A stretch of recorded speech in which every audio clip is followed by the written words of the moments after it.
ambassadeur au Cameroun pour faire un peu des enquêtes là-bas. Oui. L'ambassadeur a délégué les gens avec la police camerounaise, la police des anti-criminels au Cameroun.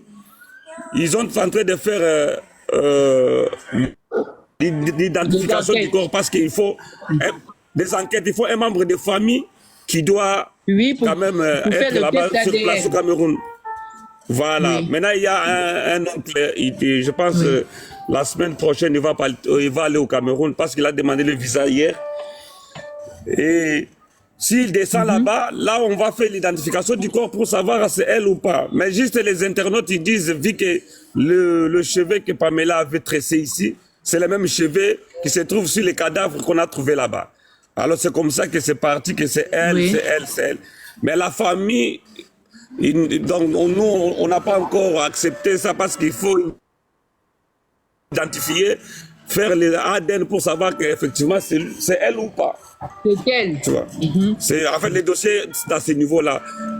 On a déjà contacté l'hôpital, la morgue où on a mis les corps calcinés. On a demandé pour qu'on n'enterre pas les corps, qu'on attende la membre de famille quand ils vont arriver là-bas pour faire l'autopsie, tout ça.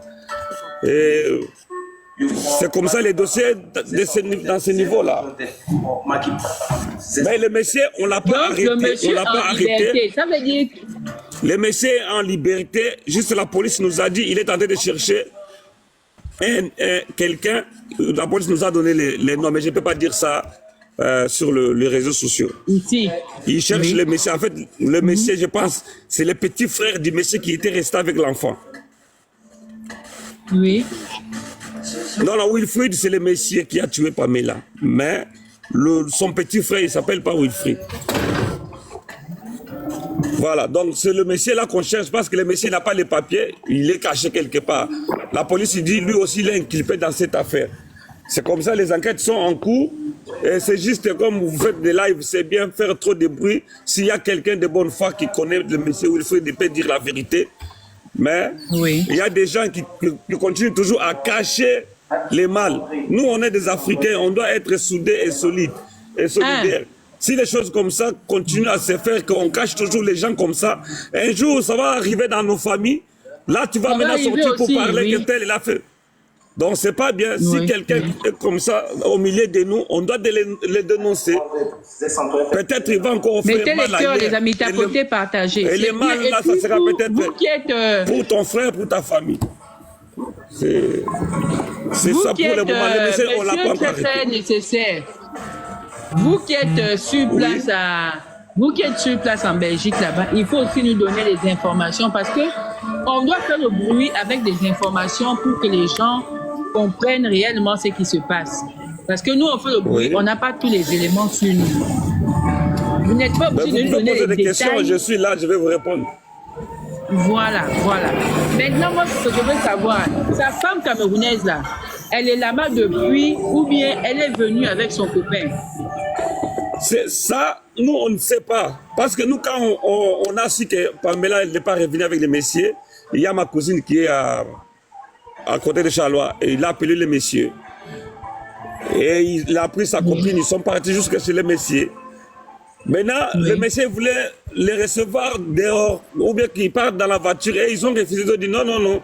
Nous, on ne peut pas parler des choses de notre sœur dehors ou dans la voiture. Amène-nous chez toi. C'est comme ça, le monsieur les a amenés jusqu'à la maison. Et à la maison, quand ils ont monté à la maison, ils ont trouvé une femme avec un enfant de 6 mois, et l'enfant de Pamela, et les frères, son frère. Et quand ils ont posé les problèmes... Celui qui était resté avec l'enfant de Pamela. Voilà, voilà. Quand les cousines ont posé des problèmes, maintenant la tension est montée. Et quand la tension est montée, ils ont appelé la police, tout ça. Et la cousine aussi a appelé la police. Pour ne pas tomber dans l'infraction de violation d'un domicile, ils ont descendu en bas pour attendre la police. Voilà. Et c'est comme ça que la police est venue, tout ça. Il a pris les messieurs, il l'a interrogé vite fait. Juste pour savoir les problèmes, c'est quoi. Et c'est comme ça qu'on a porté plainte et tout ça. Et le monsieur, il a interrogé aussi la femme en haut.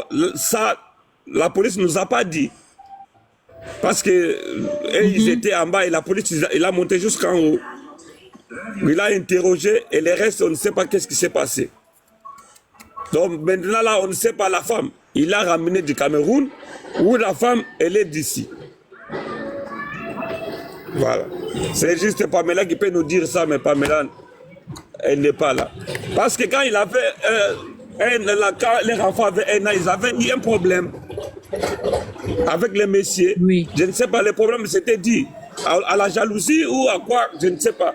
Jusqu'à ce qu'ils ont parti à la commune pour que les messieurs ne viennent plus voir l'enfant, tout ça. Après, Pamela a changé d'avis. Il a autorisé les messieurs.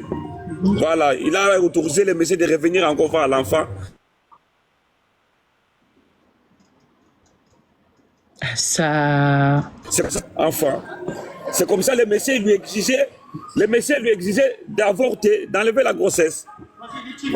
C'est comme ça que Pamela, elle ne voulait pas enlever la grossesse. Oui.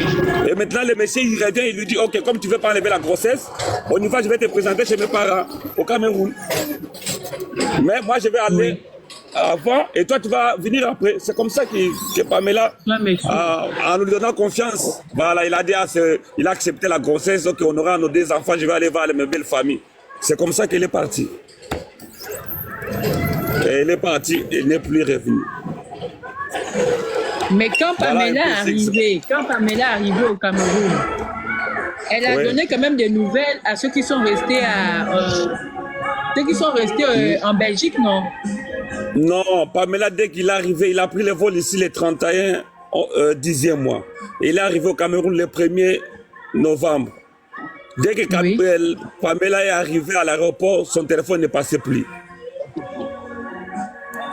Son téléphone ne passait plus. Le lendemain, on a essayé de les joindre, son téléphone ne passait plus. Maintenant, comme il avait amené un colis à donner à une famille là-bas. Mettez les cœurs, les amis, tapoter, partager. Et la propriété des colis, en fait, c'est le monsieur qui a amené les colis, aller déposer à la maison de la fille qui avait envoyé les colis. Et la maman de la fille a appelé la fille ici pour demander, ah, toi tu m'avais dit que c'est ton ami Pamela qui devait m'amener les colis.